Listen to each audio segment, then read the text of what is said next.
தமிழ் பெருங்குடி மக்கள் அத்தனை பேருக்கும் வணக்கம். சட்டப்பேரவை தேர்தல் பிரச்சாரம் சூடு பிடித்து கொண்டிருக்கிறது. மிகுந்த பரபரப்பாக பிரச்சாரங்கள் நடைபெற்று கொண்டிருக்கின்றன. திமுக ஆட்சிக்கு வந்துவிடக்கூடாது என்பதற்காகத்தான் மீண்டும் மீண்டும் நான் உங்ககிட்ட 5 ஆண்டில் என்னென்ன நடந்துச்சுன்றதெல்லாம் நான் உங்ககிட்ட பேசிகிட்டு இருக்கேன். இந்த நான் பேசி நீங்கள் பார்க்கக்கூடிய இந்த வீடியோக்களை நீங்கள் பார்த்து இந்த விஷயங்களை உள்வாங்கிக் கொள்வதோடு மட்டுமல்லாமல் உங்களுக்கு தெரிந்த நண்பர்கள்கிட்ட எல்லாம் சொல்லி பார்க்க சொல்லணும் அப்படின்னு சொல்லிட்டு நான் சொல்லியிருந்தேன். 2026 தேர்தலில் சமூக ஊடகங்கள் மிகப்பெரிய பங்கை வகிக்கப் போகின்றன அப்படின்றது நம்ம எல்லாருக்குமே தெரியும். ஏன்னா 24 மக்களவை தேர்தலிலேயே சோஷியல் மீடியா மிகப்பெரிய ரோல் அப்ளை பண்ணுச்சு. 2014 இது ஸ்டார்ட் ஆகிடுச்சு. 2026 ரொம்ப நவீனமாயிட்டதுனால சோஷியல் மீடியா மிக முக்கியமான ஒரு ரோலை இதில் ப்ளே பண்ணப்படுது. அதனால தானே நானே யூடியூப்பில் உங்கள்கிட்ட பேசிகிட்டு இருக்கேன். ஸோ இந்த வீடியோக்களை பார்க்கக்கூடிய நீங்கள் இந்த வீடியோக்களை எல்லாம் நீங்கள் முழுசாக பார்த்தீங்கன்னா நிச்சயமாக திமுக ஆட்சிக்கு வரக்கூடாதுன்றதில் கன்வின்ஸ் ஆகிடுவீங்கன்ட்டு எனக்கு நம்பிக்கை இருக்குது. ஸோ உங்களிடம் நான் வேண்டுகோளாக வைப்பது என்னவென்றால், நண்பர்கள்ட்டெல்லாம் சொல்லணுன்ட்டு நான் சொல்லியிருந்தேன். ஏறக்குறைய பெரும்பாலானோர் வயது முதிர்ந்தவர்களை தவிர பெரும்பாலானோர் நீங்கள் அத்தனை பேரும் சமூக ஊடகங்களில் இருப்பீர்கள் இல்லைங்களா? இன்ஸ்டா, ட்விட்டரு, ஃபேஸ்புக்கு, ஸ்னாப்சாட் இதுன்னு ஏகப்பட்டது இருக்குது. அதில் நீங்கள் இருப்பீங்க அப்படின்றதுல எந்த சந்தேகமும் இல்லை. இந்த வீடியோக்களை நீங்கள் பார்ப்பது மட்டுமல்லாமல் இந்த சமூக ஊடகங்கள் மூலமாக அத்தனை பேரும் பார்ப்பதற்கான வேலைகளை நீங்கள் செய்ய வேண்டும். உதாரணத்திற்கு இந்த வீடியோ பார்க்குற ஒருத்தர்கிட்ட ட்விட்டர் அக்கௌண்ட் இருக்குது, இன்ஸ்டா அக்கௌண்ட் இருக்குது, ஸ்னாப்சாட் இருக்குது, வாட்ஸ்அப் இருக்குது, சிக்னல் இருக்குது, இதுபோல் பல்வேறு சமூக ஊடகங்களை அவர் பயன்படுத்துகிறார் என்று வைத்துக்கொள்ளுங்கள். இங்கே என்ன பண்ணணுன்னா, இந்த வீடியோ பார்க்குறீங்க, இது நல்லா இருந்துச்சுன்னா இதில் இருக்கிற முக்கியமான பாயிண்ட்டு, இந்த பாயிண்ட்டில் நீங்கள் கன்வின்ஸ் ஆகிட்டிங்கன்னா உங்கள்கிட்ட இருக்கிற எல்லா சமூக ஊடக கணக்குகளிலும் இதை பகிர வேண்டும்.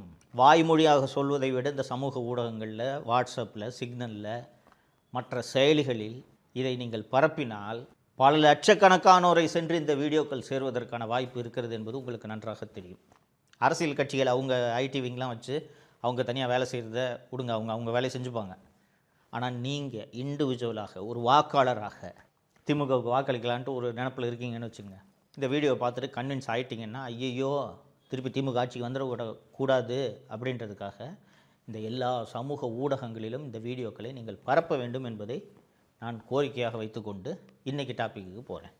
தோழர்களே, மு.க. ஸ்டாலின் முதல்வர் அவர்களை பொம்மை முதல்வர் என்று நான் தொடர்ந்து சொல்லிகிட்டு இருக்கேன். நிர்வாக திறனற்ற முதல்வர், அறிவற்ற முதல்வர், அனுபவமற்ற முதல்வர். இவருக்கு இந்த நிர்வாக திறமையும் இல்லை, அனுபவமும் இல்லை, அறிவும் இல்லை என்பதால் அதிகாரிகள் அவர்கள் இஷ்டத்துக்கு முதல்வரை வளைத்து போட்டு கொண்டிருக்கிறார்கள் என்று நான் பல முறை சொல்லியிருக்கிறேன். அதற்கான ஒரு உதாரணத்தை தான் இன்றைக்கி நம்ம பார்க்க போகிறோம். தொடர்களே, உங்களுக்கு நினைவு இருக்குன்னா, ஏற்கனவே இந்த சென்னையில் செக்ரட்டரியேட் காலனி போலீஸ் ஸ்டேஷனில் விக்னேஷ் என்கிற விக்னா என்ற ஒரு இளைஞனை அடித்தே கொன்று அப்போது கமிஷனராக இருந்த சங்கர் ஜிவால் பொய்யான தகவலை சொல்லி முதல்வரை சட்டப்பேரவையில் பொய் சொல்ல வைத்தார். போஸ்ட்மார்ட்டம் நடந்தவுடனே அந்த உடல் முழுக்க, அந்த விக்னேஷ் உடல் முழுக்க காயங்கள் இருந்தது தெரிந்ததும் அது கஸ்டோடியல் டெத்தாக மாற்றப்பட்டு சிபிசிஐடிக்கு விசாரணை மாற்றப்பட்டு அதையும் அவையில் படித்தார்னு நான் சொன்னேன் இல்லையா? அந்த வீடியோவிலே நான் சொல்லியிருப்பேன், இப்படி ஒரு முதலமைச்சரை சட்டப்பேரவையில் பொய் சொல்ல வச்ச அந்த அதிகாரி மீது எவ்வளவு கோபம் வந்திருக்க வேண்டும். ஆனால் அதே சங்கர் ஜிவாலில் தமிழ்நாட்டோட ஹெட் ஆஃப் போலீஸ் ஃபோர்ஸாக ஆக்குனவர் தான் இந்த ஸ்டாலின். ஒரே ஒரு உதாரணத்தை, வரலாற்று சம்பவம் ஒன்றை உதாரணத்திற்கு சொல்லிவிடுகிறேன் தோழர்களே. 2001 அதிமுக ஆட்சி காலத்தில் செல்வி ஜெயலலிதா அவர்கள் முதலமைச்சராக இருக்கிறார். அப்போது திரு ரவீந்திரநாத் என்பவரை டிஜிபியாக நியமிக்கிறார். ரைட்டுங்களா? டெல்லியில் அனைத்து மாநில டிஜிபிக்கள் கான்ஃபரன்ஸு நடக்குது. இந்த ரவீந்திரநாத் டிஜிபி கான்ஃபரன்ஸுக்கு போகிறேன்னு சொல்லிவிட்டு அந்த கான்ஃபரன்ஸை அட்டன் பண்ணல. அட்டன் பண்ணாமல் இவருடைய நண்பர்களோடு ஓட்டல் அறையில் ஜாலியாக உல்லாசமாக இருந்திருக்கிறார். ரைட்டுங்களா? உளவுத்துறை மூலமாக இந்த தகவல் ஜெயலலிதா அவர்களுக்கு தெரிந்து விடுகிறது. என்ன நடந்துச்சு தெரியுங்களா? டெல்லியிலிருந்து விமானம் மூலமாக ரவீந்திரநாத் சென்னைக்கு வந்து இறங்குகிறார். விமானத்திலேருந்து அவர் இறங்கி வெளியில் வந்தவுடனே அவர் கையில் சஸ்பென்ஷன் ஆர்டர் கொடுக்குறாங்க. எப்படி இருக்கும் யோசிச்சு பாருங்கள். இப்படி ஒரு ஆட்சியாளர் இருக்க வேண்டும். அந்த மாதிரி அது இந்த 2001 தொடக்கத்திலே அது நடந்துருச்சு. அந்த ஜெயலலிதா ஆட்சிக்கு வந்து ஒரு 2 மாதங்கள்லேயே இது நடந்துருச்சு. இது நடந்த உடனே ஒரு டிஜிபி, ஒரு ஹெட் ஆஃப் போலீஸ் ஃபோர்ஸை எப்படி சஸ்பெண்ட் பண்ணுறாங்கன்னா, நம்ம கதியெல்லாம் என்னன்ட்டு அதிகாரிகள் நடுங்கினார்கள். ஆனால் இந்த முதல்வர் பொம்மை முதல்வர்ன்றதுனால அதிகாரிகள் அவர்கள் இஷ்டத்துக்கு ஆட்டம் போட்டு கொண்டு இருக்கிறார்கள். தோழர்களே, இந்த சங்கர் ஜிவாலை ஹெட் ஆஃப் போலீஸ் ஃபோர்ஸாக டிஜிபியாக நியமித்தார் என்று நான் சொன்னேன். டிஜிபிக்களோட நியமனம் தொடர்பாக உச்சநீதிமன்றம் பிரகாஷ் சிங் என்ற வழக்கில் சில வழிமுறைகளை வகுத்தது. அதாவது ஆட்சியாளர்கள் காவல்துறையை மிஸ்யூஸ் பண்ணுறாங்க அப்படின்றதுனால டிஜிபியாக இருப்பவர்கள் சுதந்திரமாக அரசியல் தலையீடு இன்றி செயல்பட வேண்டும் அப்படின்றதுக்காக யார் டிஜிபியாக நியமிக்கப்பட்டாலும் அவர்களுக்கு மினிமம் 2 இயர் சர்வீஸ், ரைட்டாக 60 வயசில் ஒரு அதிகாரி ஓய்வு பெறணும். ஆனால் டிஜிபி அவர் ஹெட் ஆஃப் போலீஸ் ஃபோர்ஸாக அவர் நியமிக்கப்பட்டால் 2 வருஷம் மினிமம் அவர் இருந்தாகணும். இப்போ ஒருத்தரை வந்து 59 வயசில் டிஜிபி அப்பாயிண்ட் பண்ணுறாங்க, ஹெட் ஆஃப் போலீஸ் ஃபோர்ஸாக அப்பாயிண்ட் பண்ணுறாங்கன்னு வச்சுக்கோங்க. அவர் 60 ஓய்வு பெறணும் இல்லையா? ஆனால் 61 வயசு வரைக்கும் அவர் சர்வீஸில் இருப்பார். ஏன்னா ஹெட் ஆஃப் போலீஸ் ஃபோர்ஸாக அப்பாயிண்ட் பண்ணுறவங்களுக்கு 2 வருஷம் பணி நிரந்தரம் உறுதி. இது சட்டம். இதை எப்படி பண்ண வேண்டும்ன்றதுக்கும் உச்சநீதிமன்றம் வழிமுறைகளை வகுத்திருக்கு.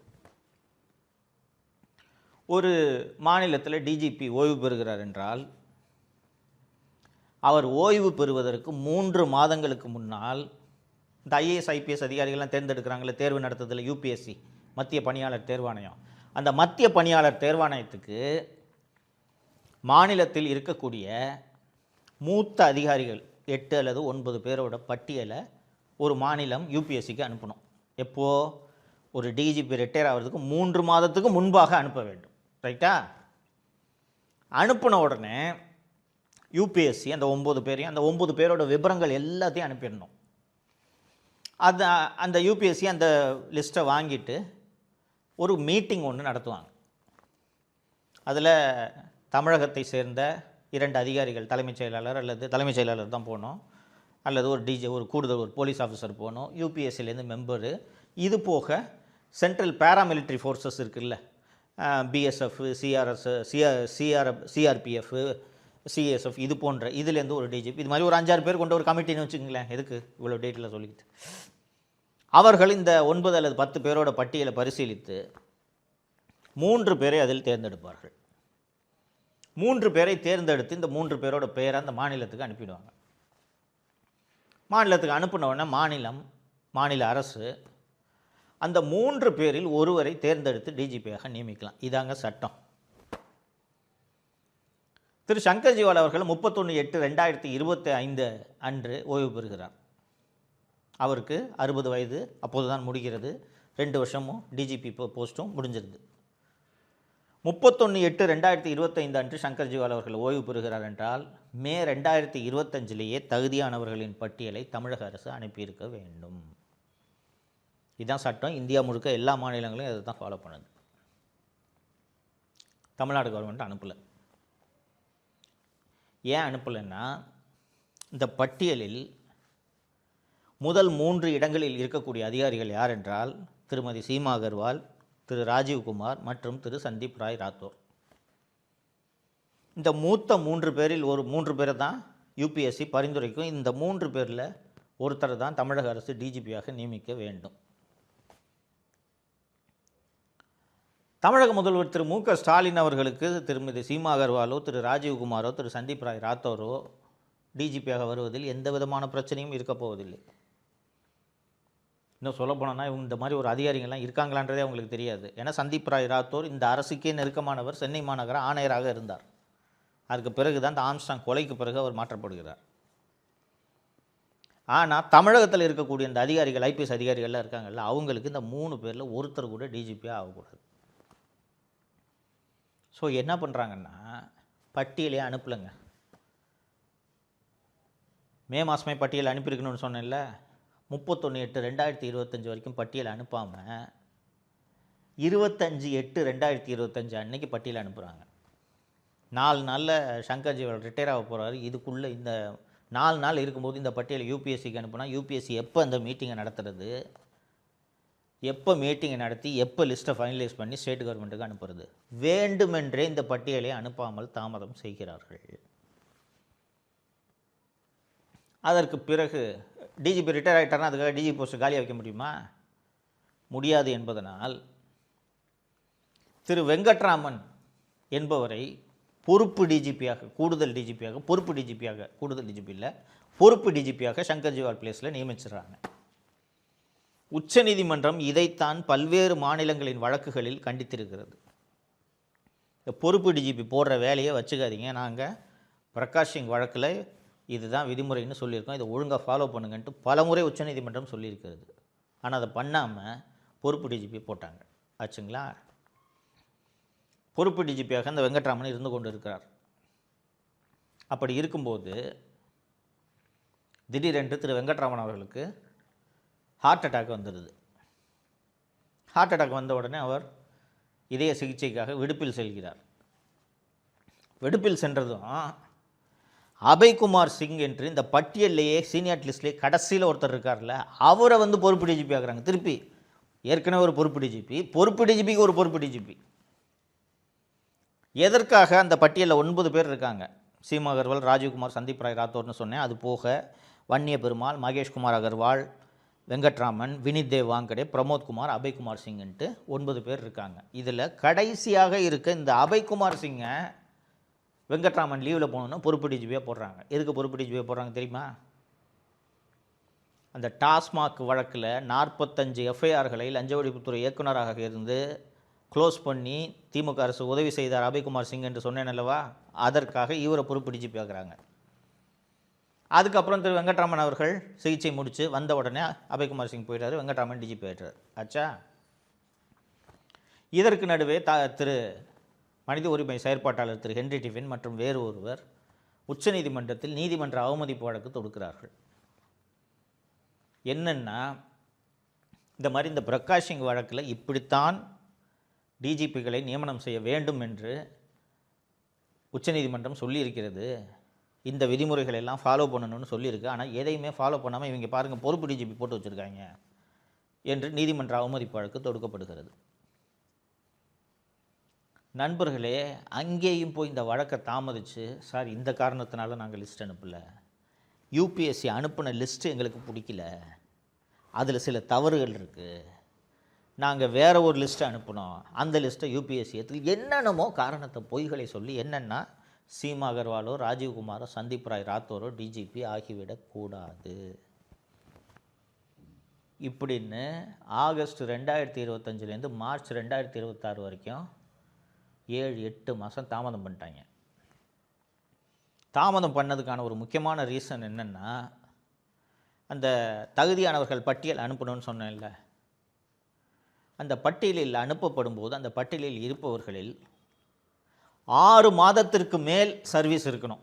ஃபார் எக்ஸாம்பிள், ஒருத்தருக்கு 60 வயசில் ரிட்டையர் ஆகணும் இல்லையா, அவர் இன்னும் 4 மாதத்தில் ரிட்டையர் ஆகிறாருன்னு வச்சுக்கோங்க, அவர் பேரே இதில் சேர்க்கக்கூடாது அப்படின்ட்டு அதில் ஸ்பெசிஃபிக்காக பிரகாஷ் சிங் ஜட்ஜ்மெண்ட்லேயே இது சொல்லியிருக்கு.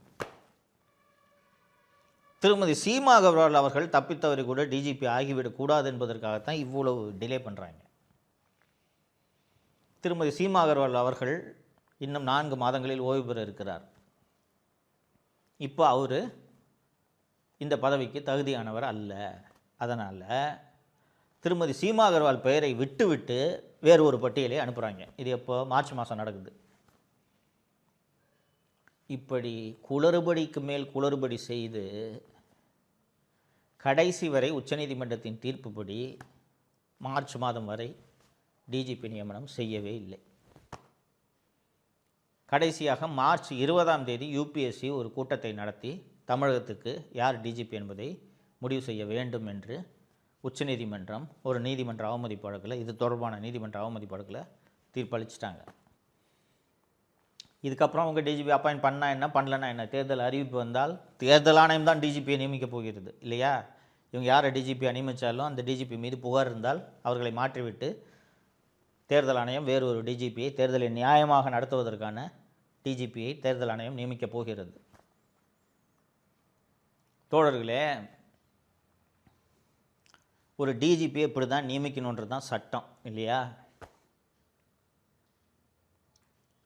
அந்த சட்டத்தை பின்பற்ற மாட்டேன்னு சொல்லிட்டு 4-5 அதிகாரிங்க சேர்ந்துக்கிட்டு அவங்களுக்கு வேண்டிய நபரை டிஜிபியாக போடணும், இல்லை அல்லது அவர்களுக்கு வேண்டாத நபர் டிஜிபி ஆகக்கூடாதுன்றதுக்காக இவ்வளவு வேலைகளை செய்து கொண்டிருக்கிறார்கள். இது தொடர்பான அத்தனை கோப்புகளிலும் முதல்வர் கையெழுத்து போடுகிறார் என்றால் இவர் பொம்மை முதல்வராக இல்லையா? நீங்கள் கொஞ்சம் யோசிச்சு பாருங்கள். இல்லை சார், பொறுப்பு டிஜிபி போடலான்ற ஃபைல் வந்து சிஎம் கிட்ட போகும்போது சிஎம் வந்து கூப்பிட்டு கேட்க வேணாமா, எதுக்கே பொறுப்பு டிஜிபி, சீனியர் இவ்வளோ பேர் இருக்காங்க, அவங்களை விட்டுட்டு இப்போ எதுக்கு பொறுப்பு டிஜிபி போடுறீங்க அப்படின்னு ஒரு சிஎம் கேட்கணுமா இல்லையா? யாராவது கண்டெம்ப்ட்னு சுப்ரீம் கோர்ட்டு போயிட்டாங்கன்னா சுப்ரீம் கோர்ட் ஏதாவது கண்டனம் தெரிவிச்சிட போதியா?